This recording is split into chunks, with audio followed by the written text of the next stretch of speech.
What is your name? Raymond Hobratsch, What year were you born? 1931. And how old does that make you now? 88. Who were your parents? Who are my parents? Mhm. Raymond Hobratsch and Amelia. Used to be a Kalmbach. Then became a Hobratsch also. And what were they like? Well, my dad was pretty easygoing as far as spending money. My mother was the other way around. She tried to make every nickel count. And she was the hard worker, including out in the cotton patch. And my dad, he did some of that, but he spent a lot of time in Wahlberg, which is only half a mile away, playing dominoes with some friends. Did you grow up speaking German? Yes, I did. Spoke German before I did English. And I spoke German to my mother for a long time. My dad, we could speak English to him, but I think when he told us to do something and be effective, he spoke German. Well, I have to tell this story about myself shooting my finger. You see how it's shaped. I was 2 years old. Why I did that, they had it leaning against the fence, and they said that there was a little garden in front of it, and then birds were bothering it, and so I don't know whether it was Harry. Harry was my brother, 5 years older than I am, and he probably shot at some of the birds that came flying around. And then I got to fooling with that rifle and shot my finger. And what happened then, we had a drifter staying at our house. That was a common thing then, you know, there was a depression going on, and these drifters would come by looking for work. He was pretty cordial about that. He gave them some work, and gave them room and board, and he also helped them find work from other neighbors or other farmers. We had a pretty nice place where we lived. Got a creek running through our farm and pasture, and a good swimming hole where I learned to swim. And sometimes our neighbor boys, they would come down to our creek and we'd go swimming. There was a public road just to the east of us, the west of us, and it had a bridge running across the creek. My real close friends, we weren't brave enough to jump off that bridge right away. But the doctor's boy, Terry Whittemire, man, he would do a cannonball off the bridge. But one time he came out of there with a bloody head too. Oh, yeah. But I was happy living at that place. Yeah. How many siblings did you have? I had one brother and 3 sisters. What were their names? Myrtle, Irene, Harry, Laverne. I was the second youngest. Laverne was the youngest. Mm-hmm. Were you close to your siblings? I'd say so was Laverne. The other 2 sisters, Myrtle, she wound up in Washington, D.C. during the war. Really? What was she doing? She got whatever training she needed at Austin at a Nixon, they call it Nixon College. Had nothing to do with Richard Nixon. But that's where she learned her typing and stenographer stuff. Okay. Were you protective of your younger sister, Laverne? I probably fought more with her than protected. Did you ever go on any family vacations when you were a kid? You know, we didn't know what a vacation was. We worked hard, and my dad wasn't all that crazy about getting out in the fields. But we had a neighbor, Otto Wolf, and they had lots of money. But yet, those 2 would go out in the field at 1 o'clock, noon. And when Mama saw that, well, she thought if they could do that, having all that money, then we can do that too. So what was your school like back then? Well, you know, I got confirmed in German course, that was when you're 14 years old or 13 years old. Well, the school was a two-room school. The early grades was 3 grades. The other 4 grades were through the 7th. I actually skipped a grade, and not that I was smart. It just How did you get to school? walked. How long did you walk? I think the first 3 years, I think we walked every day, and that was about 2.5 miles. And also walked home. But after the 3rd grade, Teacher Blakey, we had to meet him in Wahlberg, and it was half a mile to get there. And then the rest of the way we went to Zion, which was about 3.5 miles. What kind of student were you? Do I have to tell you? No. Oh, I saw some of my old report cards. They were okay at Zion, but when I got to Georgetown High School, I had to take math over one year. But that was really a good thing for me, because after that I was pretty good in math, I would say. At least it indicated when I went in the Air Force. What was your favorite part of school? Do you have a favorite subject or lunchtime or recess? When it was over? I believe history was. Why'd you like history? Well, we had some famous people come through Wahlberg, not many, but like I mentioned to that girl before, I shook Lyndon Johnson's hand. He was running for Congress that time. Did your dad like that? No, he didn't. He didn't like Lyndon Johnson at all. Neither did he like Franklin Roosevelt. But it turned out that he got some good jobs through the Roosevelt administration. They had a depression that time, and they were trying to get the farmers to produce less, and sometimes that order didn't come out until a lot of the farmers already planted the same amount of cotton they did before. And so there was a job that came available that my dad got, and I got involved. We had to measure the land to see how much they went over. I pulled the chain, and I got paid for it too, pretty good. How much did you get paid? I didn't remember anymore, but it was quite a bit of money for a kid that age. Yeah, how old were you? About 10. Wow. They wouldn't let you, Yeah. 10-year-old boys, work in the Yeah. labor force nowadays. So, when did you join the Air Force? February 51, How old were you? 18. 18. Why did you join? Oh, I had these dreams of wanting to fly, but also to get away from Papa. Like I said, y'all are familiar with the anger management. He needed that. Yeah. And he could fuss at me, and it was humiliating. And, What job did you do when you were at the Air Force? well, even the first days was a lousy thing. Even you get my supplies, the clothes, and you had a certain way you're supposed to roll up your socks. You know, remember that, Taylor? Yeah. I think I just rolled up one, and I didn't hear that I was supposed to do both of them at the same time. So I got chewed out for that, and had to take a GI brush, and there was about 3 steps from the main floor to the next floor, and I had to clean them up with soap and water, those 3 steps. Embarrassing. Yeah, right. Well, I went to a maintenance school, which was at Scott Air Force Base, radio maintenance.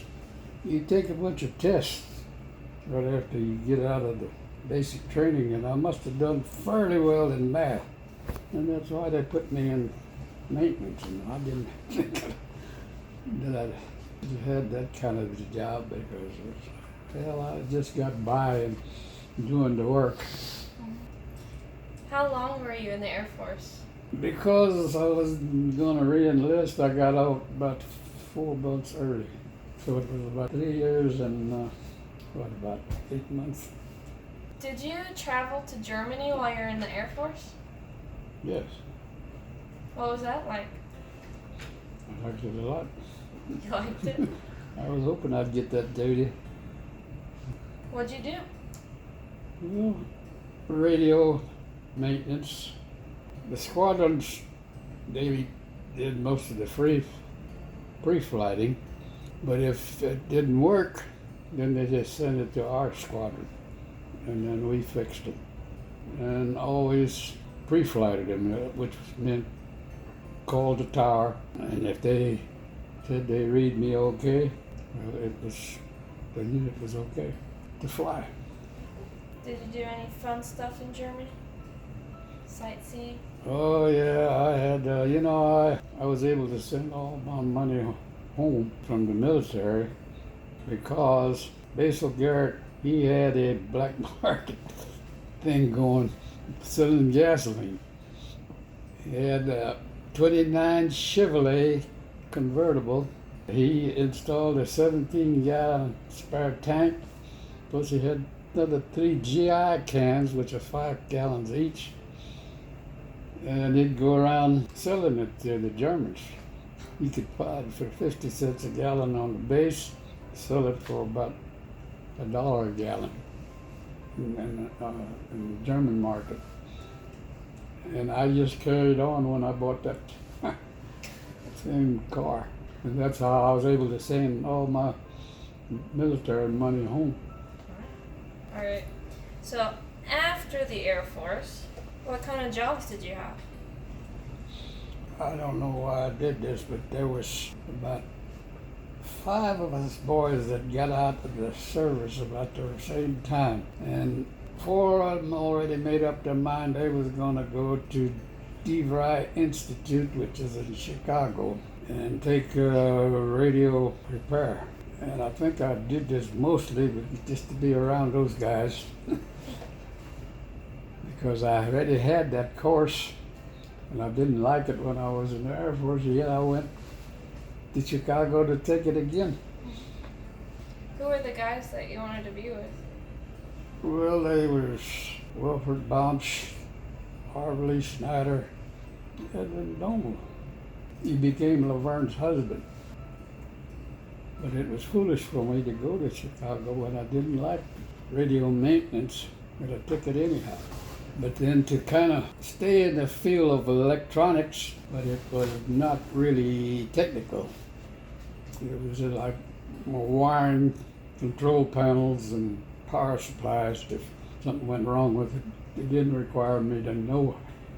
I didn't know how to fix them if they went something wrong with them. But then to follow that, I came into mostly assembly, which is nothing technical. When I ever got analyzed, I was pretty resourceful. You know, we manufactured some equipment, the seismic equipment, and some food sorting machines also. There was always some parts that would come in late and you couldn't finish it. But I was able to come up with a harness board that made it about 85% complete on most of these units. And that helped them a lot, the company. That helped them more than anything. How was it like working at the Astrodome? Oh, yeah. Astrodome opened up in '65. And the guy that was, well, he was some kind of engineer. And he got a job there.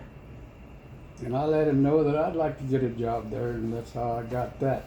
And that didn't pay me the $5 a game, but I loved to watch baseball, and we had to work about 2 innings, and then you could get off and watch the game if you want to, and I watched some of it.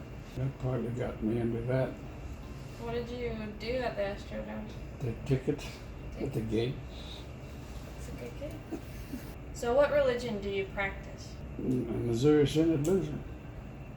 And why are you Lutheran? Well, I guess that's what my parents were, but I would have stuck with it. I'm pretty sure. When I learned it, we had to take catechism. That started already in the 4th grade. Do a lot of memorizing. Had testing it also at Zion Lutheran in Fallburg. Do you have a favorite Bible verse or lesson? Don't know that I can say it in English. Say it in German.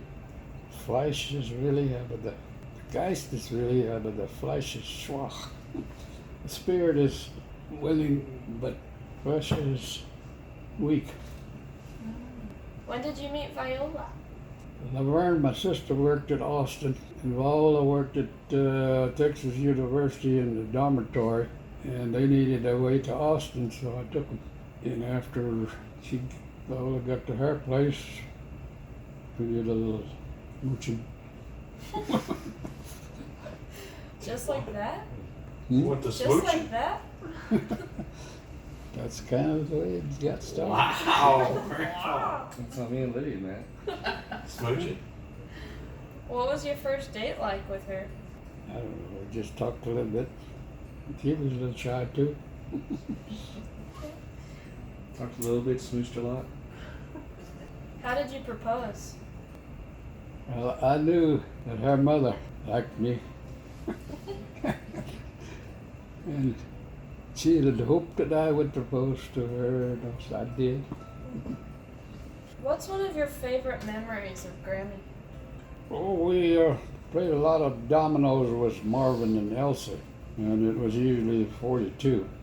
Well, I was pretty good at that. But she seemed to think when I was having a hard time making up my mind which domino I played. When I finally played it, well, why couldn't you make up your mind earlier? So, how many children do you have? 4. What are their names? Jeraine, Sheila, Barbara. Oh. Did I miss somebody? Kirsty. Yeah. Sandra. Let's do that over again. Who are your daughter's Did I names? miss From the top. Jeraine, Sheila, Sandra, And? Barbara. There we go. Did you take any vacations with your daughters? Yes, we did, didn't we? Pikes Peak was an experience, though. What happened there? Well, that's where everybody went. Some of them took like a station wagon or a little bus, but you had to pay by how many went, and we were how many, 5, 6, and that was too much money, so I drove. And you got up there just fine, and spent some time, I think on the way up there, to keep from having to buy ice, we picked up some snow. We put it in an igloo box. Then coming down, there's some hairpin turns, and I was going to play it safe and go as close to the side as I could. And I was going along all right, and kind of had my steering wheel turned just a little bit so that I could get out as soon as you could get on the regular road.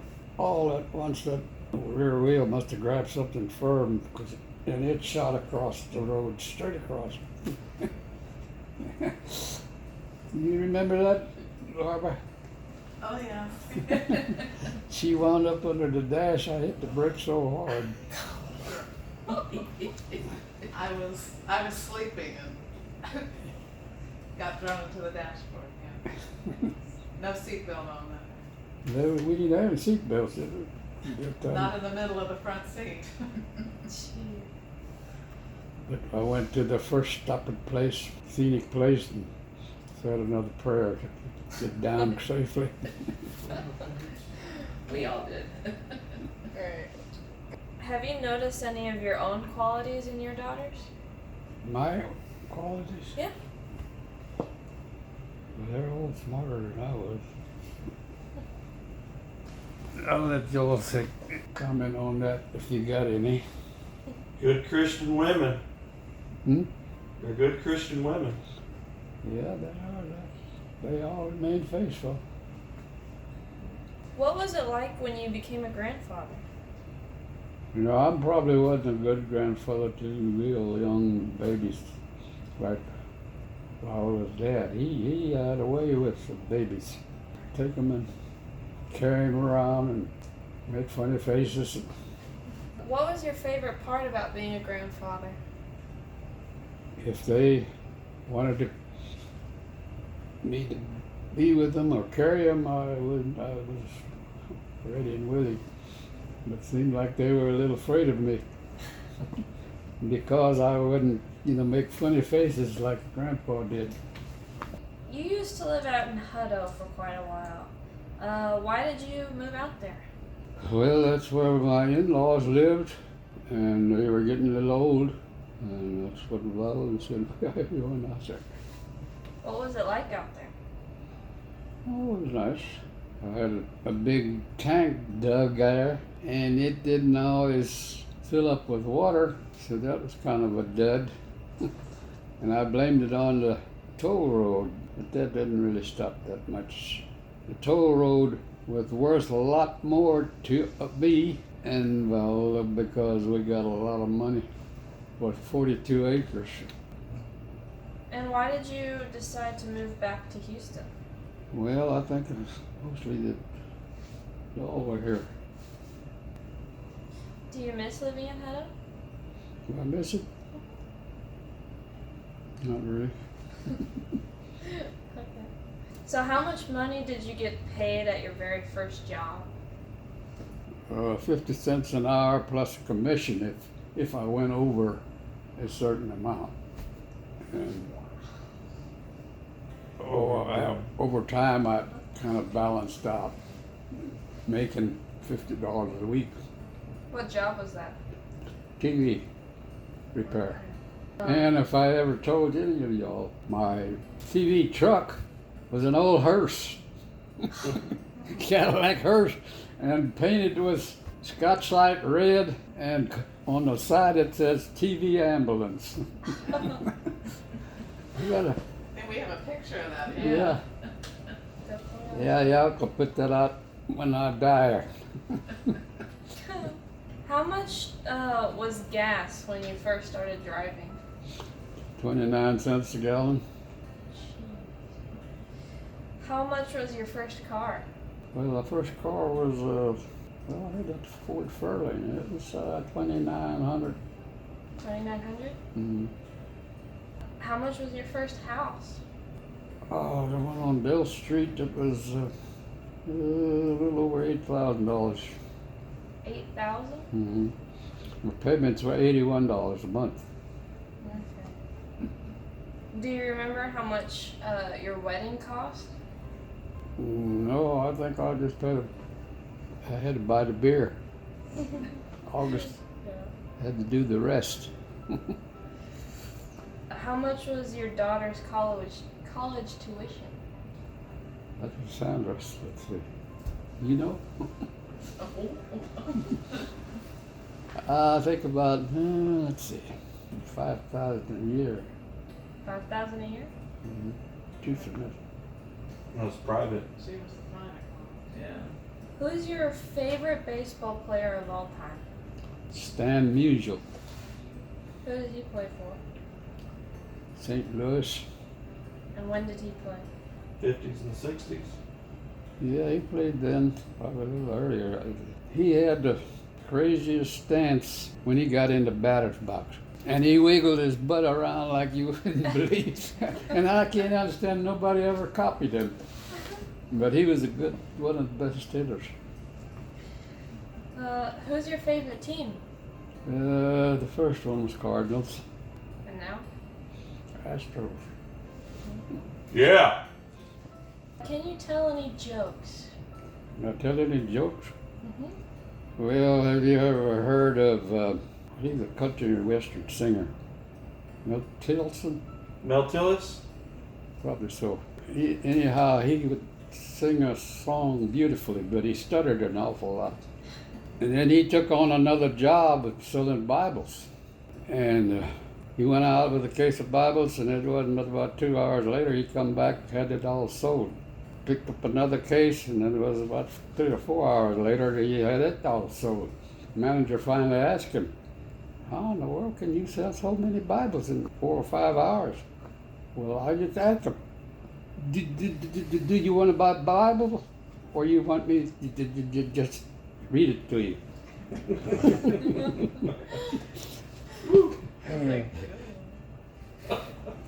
Have you ever had any near-death experiences? Near death? Mm-hmm. Well, I think this one right here was probably the closest. And that was a funny story that Harry told sometime after that. When I shot my finger, we had a drifter, and it was bleeding like heck, but it didn't seem to hurt all that much.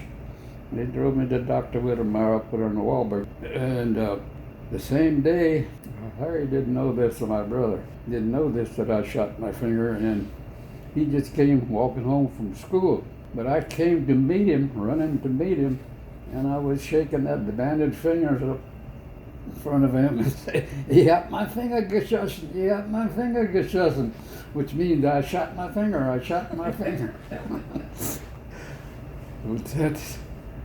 He had to tell me that not so many years ago, like I was proud of it.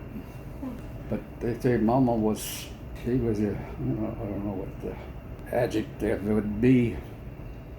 But I could have shot myself, killed myself. That is near death. Sure. What is most important to you? Now?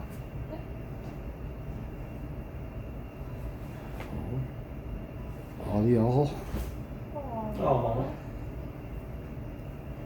And, well, I'm a healthy guy. I'm thankful for that.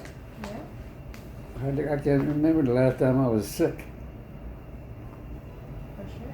Especially during Corona. Yeah, I'm not afraid of that. I don't think I'll get that.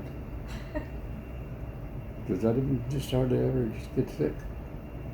Looking at your daughters today, are you proud of them? Of who? Your daughters. Yeah. Very proud of them. And the husbands they got, Wow. including Ricky. Aww. He's a smart guy, I'll tell you that now. that's good. Is there anything you'd like to say to your daughters for them to remember?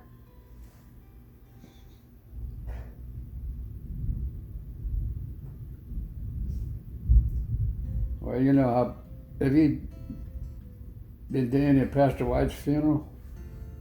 Hmm? Have you ever been to any of Pastor White's funerals? Yeah. Somewhere along the line he'll have something funny to say about the person. Mm-hmm. And if either one of you want to remember this, you can tell him about my shooting my finger. and then that happened on the same day, but Harry told me this just a few years ago, how I came running to meet him, shaking that bandaged finger. He up my finger, geschossen. My finger geschossen.